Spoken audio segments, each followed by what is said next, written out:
You know, we have an important election coming up, and housing affordability is one of the biggest issues that all candidates are talking about. And I'm not just talking mayoral candidates, I mean city council candidates as well. And many people are looking for affordable alternatives when it comes to housing. And our next guest, well, perhaps has the solution for you. I am joined by Keith Gowans. He's the president of Aloft Housing. Welcome, Keith. How you doing? Thanks for having me. Very good, thank you. It's a pleasure having you. You and I have spoken on City News in the past, but for our viewers at home who are just getting an introduction to yourselves, Keith, tell us a little bit about the business and what the inspiration was behind it. Well, there's two big problems with construction these days. First is lack of land. You can't make more of it, of course, and the cost of construction. So what we've tried to do is come up with a solution to solve both of those problems, and then also to make use of land that really isn't being utilized fully. So we started a basic concept. We call ourselves Aloft Housing.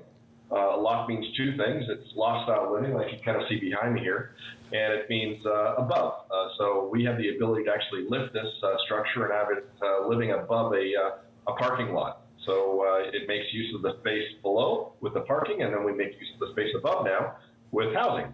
Yeah, and you've got, three styles now? And it's my understanding, too, Keith, that there's a lot of flexibility in those. Tell me about the three styles that you offer and the sort of flexibility.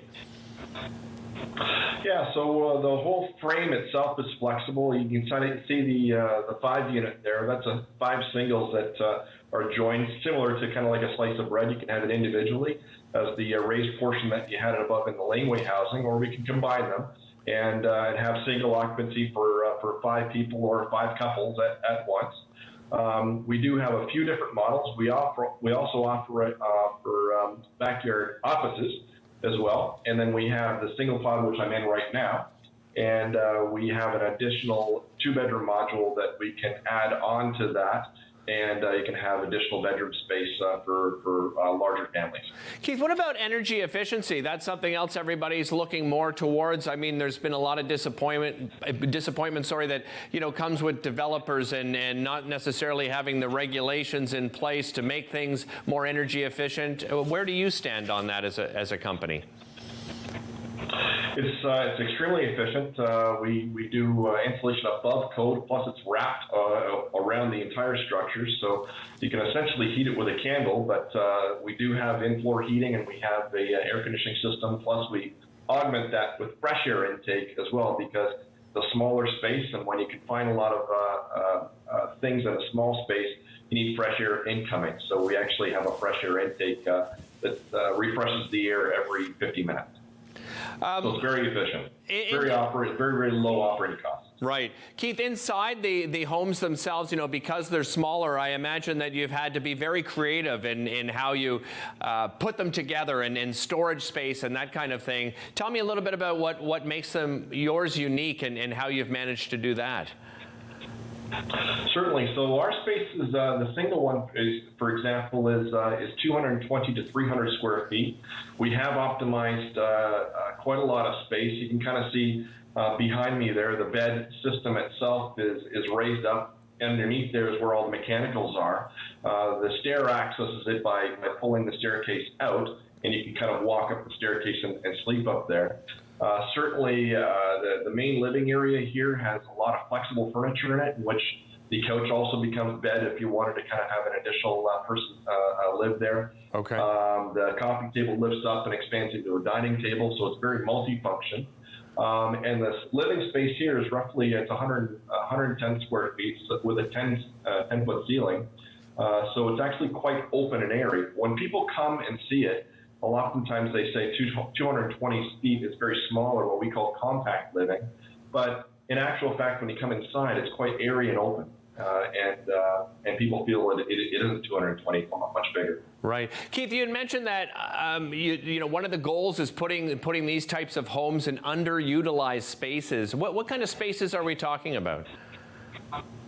Well, we're really big believers in intensifying the urban core, whereas a lot of communities right now are expanding those urban boundaries, and with that becomes a lot of costs that are downloaded to all the population. So when you intensify the urban core, you're making use of all the structures therein, the transportation hubs, everything's close to amenities and things like that that are within the urban center itself.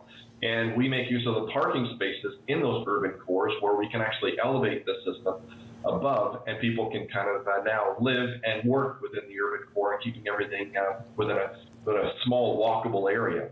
Keith, there's been a lot of talk of sort of changing zoning bylaws. Would that be a big part of, trying to get something like this in your space? Like, I'm just thinking, let's say somebody has a bigger space on, a bigger lot, and perhaps their elderly parents want to move, but they want their own space. Well, where does it come to when it comes to zoning? What sort of bylaws are being looked at the moment? Yeah, so they have. There's a new planning act that came out in 2019. A lot of municipalities are adopting these policies where there are additional dwelling units. Some of these exist within the basement structure, for example, in a house in the basement, and other municipalities are even offering those things that you can have 2 bedrooms or 2 modules that are on the outside of the property, the back end of the property, and they're called additional dwelling units or garden suites. They go by various names, and a lot of municipalities now are adopting these types of strategies because the need is so great. Right. There's been a lot of studies in Ontario. You perpetually hear in the news these days that we need another 1.5 million houses within the next 10 years. Right. CMHC, the federal arm of that research agency, is just did a study a few years ago that actually identified Canadians as a whole need 3.5 more million spaces by 2030. So this solution certainly is one part of the solution, not the ultimate solution, but we feel that we play a big part in, like I said, intensifying those urban areas. And Keith, I'm just running out of time here. Just quickly, these are all made in Canada, right? I believe you're out of St. Catharines. Is that right? That's correct. Yeah, Excellent. Made in Canada. We try to locally source things as much as possible and successful just as much as we want to be successful. Well, congratulations on all your success so far, Keith. Really appreciate the time today. Don't go anywhere. We'll be back with more Daytime right after this.